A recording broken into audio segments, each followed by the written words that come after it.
Have you ever felt like you were sabotaging a relationship, or that no matter how hard you tried, something just felt off, like a deep, inner part of you was pushing back, and you couldn't figure out why? You've got a good partner, a stable situation, and everything looks great on the outside. But deep down, you just don't want to commit. You might even find yourself creating drama or pushing people away without even meaning to. What if I told you that this isn't about you being a commitment phobe or a bad person? What if it's your soul telling you something profound? That's what we're going to dive into today, using the incredible insights of one of history's most brilliant minds, Carl Jung.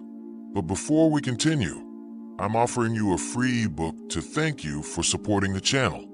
Download it now and begin your journey towards self-discovery, dream interpretation, and shadow work. Hurry because it's free. The link is to the channel page. Jung taught us that a relationship isn't just about two people coming together. It's about two entire psychological universes colliding. And within each of those universes, there's a powerful, guiding force he called the soul. For Jung, the soul isn't just a spiritual concept. It's the inner essence of who you are, the home of your truest self. And it has its own needs, its own purpose, and its own deep wisdom.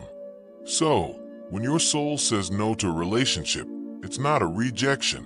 When that deep, gut feeling tells you to pump the brakes on a relationship, it's easy to think it's all about them. You start nitpicking their flaws, focusing on what they're not giving you, and telling yourself, this just isn't right. But what if that feeling isn't a red flag about them?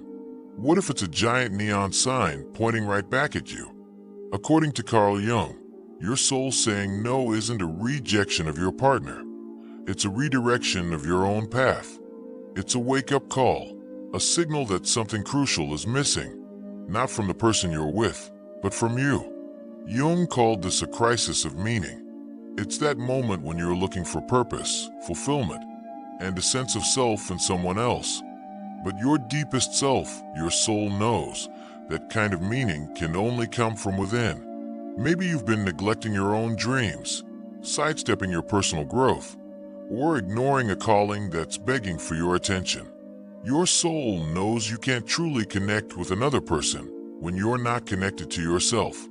It's not trying to break your heart. It's trying to save your journey. It's a redirection. It's a signal that something critical is missing. Not from your partner, but from you. Jung called this a crisis of meaning.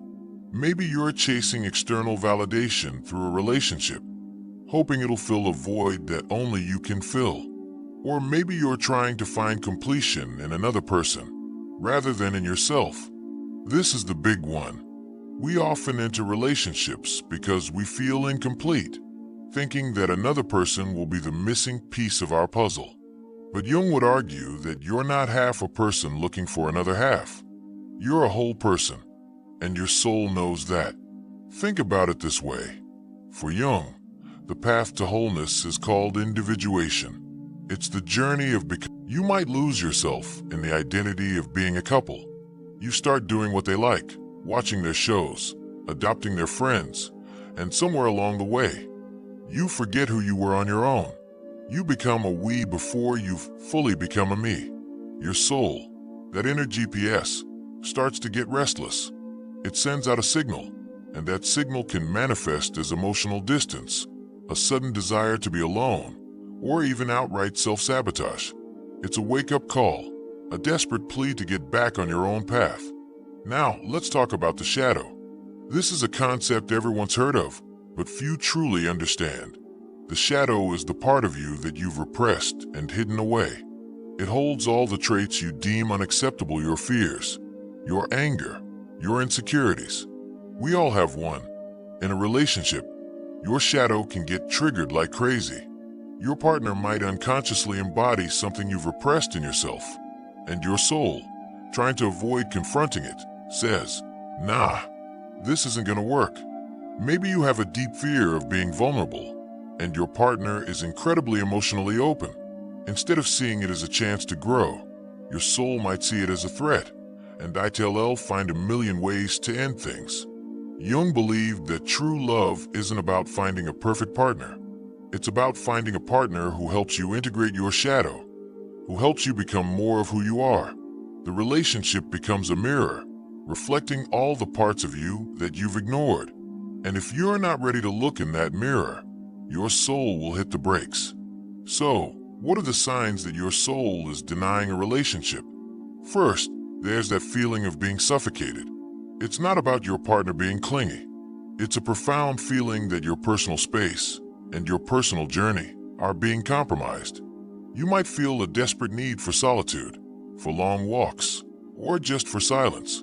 Your soul needs that quiet time to connect with itself and to process the complex business of becoming you. Second, you might notice a sudden lack of passion or desire. The spark just isn't there, and it's not because your partner has changed. It's because your energy is being pulled in a different direction. Your inner world is calling you to a new project, a new passion, or a new phase of your life that you can't access while you're pouring all your energy into a relationship that doesn't feel right. And finally, you might find yourself unconsciously creating distance.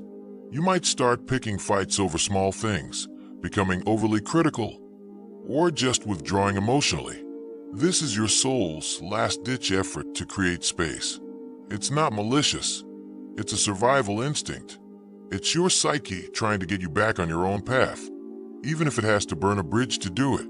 So, what should you do if this sounds like you? Jung's answer is simple, but not easy. Turn inward. You can't fix an outer problem without a solutions. You have to go inside and do the work. This means asking yourself some hard questions. What are you looking for in a relationship that you can only find within yourself? What part of your shadow are you avoiding? What is your soul calling you to do? To create, to be? Maybe your soul is telling you that the greatest love story you'll ever have is with yourself. And once you've truly fallen in love with yourself, the good, the bad, and the ugly, then, and only then, will you be ready to find a partner who can truly meet you where you are, not as two halves, but as two whole, complete individuals ready to journey together. The relationship your soul truly desires isn't a crutch or a solution. It's a celebration of two individuated beings.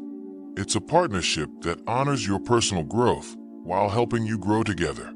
And that, my friends, is a relationship worth waiting for. If you've resonated with any of this, or if you've had a similar experience, leave a comment below and share your story.